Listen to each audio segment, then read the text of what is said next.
ماشاءالله آقا سید. بپا موتور رو بپا.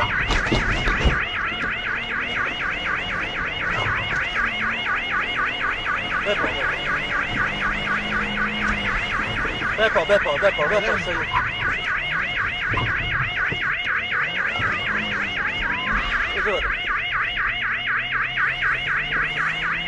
زدم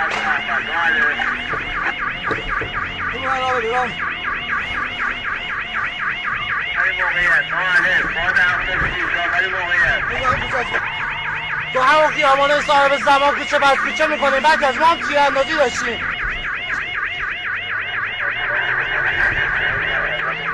لاستیکش مورد اصابت گلوله ما قرار گرفت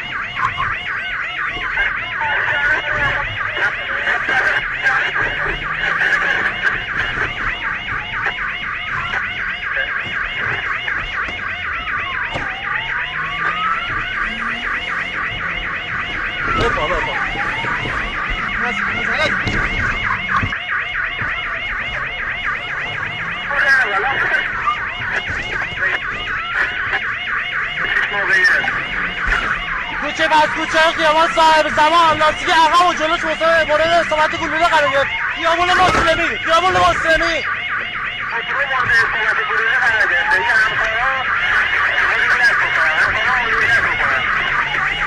مواظب باش سید جا مواظب باش